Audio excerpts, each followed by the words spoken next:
Hello traders, good morning. Welcome to this video on the euro dollar and pound dollar. My name is Chris from Elite Currency. Before we look at the markets though, some traders were not sure how to actually use this offer to get SWAT 2.0. So basically you just have to go to this link here and then click on open account, verify it, fund it, trade it, and let us know that you did that through us, and you'll get access to SWAT 2.0 for free. All the education, all the systems and indicators, everything is included. So check it out. That's just how you do it. Very simple. Go to this link and open an account.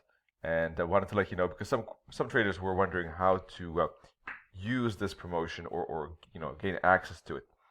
All right, euro dollar.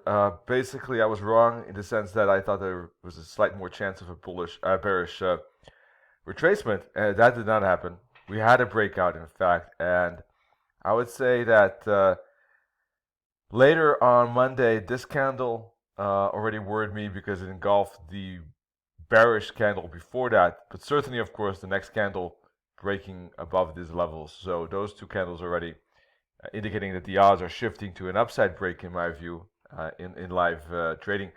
Then we got a pullback and a bounce, and price hit the first target at 114.25. But I don't think that's it.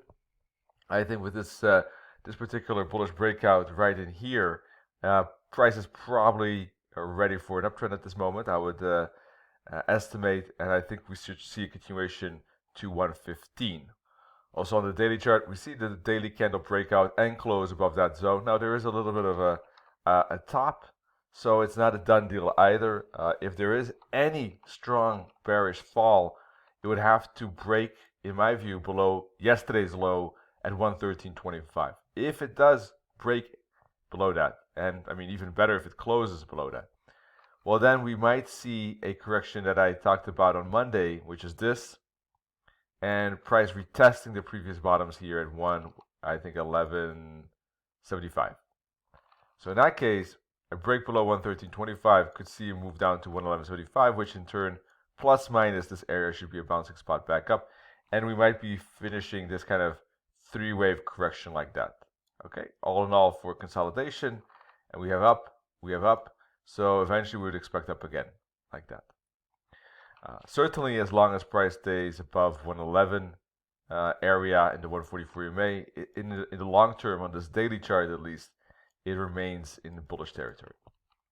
As long as price stays above 113.25 though, any kind of pullback could just be a bounce spot for continuation up to that 115 and the 100 target. At that spot, we'll have to see how price responds to that level. Do we see some kind of flag? More upside is likely. Do we see a close in reverse like this with this very strong momentum? Well, in that case, a three-wave pullback there, at the very least, is becoming more likely. Okay. So in the long run, we can quickly take a look again. This is starting. If we get a bounce up like that, I would say the odds of more euro dollar upside in the long run are certainly gaining steam, because in that case we're breaking through this channel, and although we might see a correction, it looks like further gains in the long run is likely like this, like a channel. Anyhow, that's for later. Back to the 4-hour, maybe specifically even the 1-hour chart, and we see basically here already these bounces at the 21 EMA, in my view, confirming the upside rather than specifically this breakout as well, because this looked like an ABC. When I was talking on Monday, that was certainly a possibility, and that this is a turnaround. We didn't get a break here. Instead, we got a bounce, and we got a break here, and then another break, and then a pullback. So all of that is bullish territory.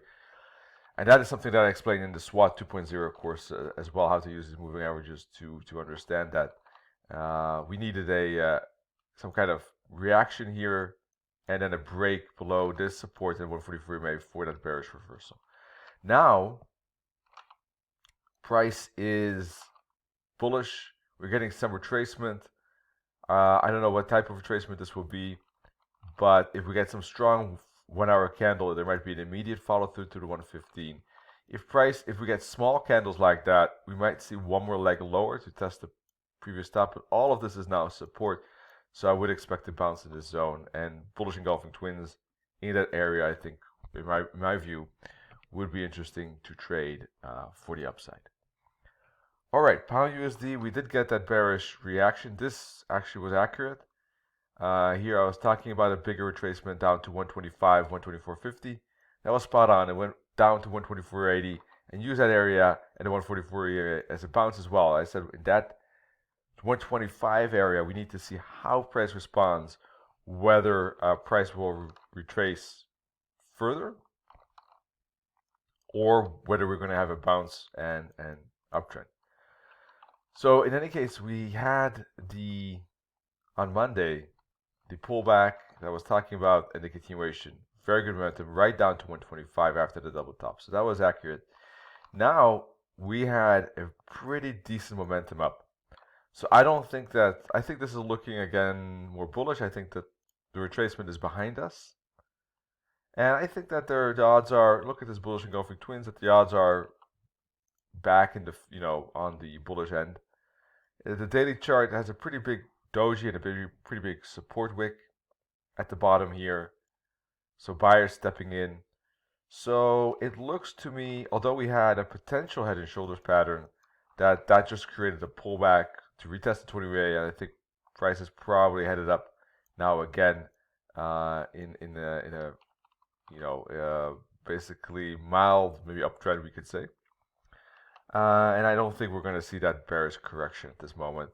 Certainly price, I think, with decent certainty, price is going to retest the previous tops and this trend line. Okay, so back to the 4-hour chart. It's now at the 21 EMA though, which could be resistance. Therefore, I suspect that the pound might make some kind of mild correction here, maybe even a deeper one, and then find support and start retesting this area. And if it shows a bull flag here, eventually break that zone for an upside.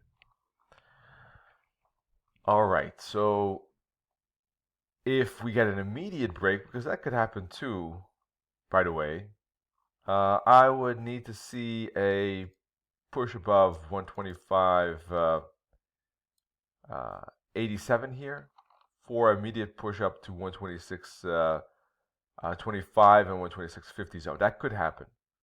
So if we get a break above this level, I would probably look at a 50-minute chart, look for some, or 5-minute chart, look for some small correction here, and then try to trade this gap basically on intraday time frames.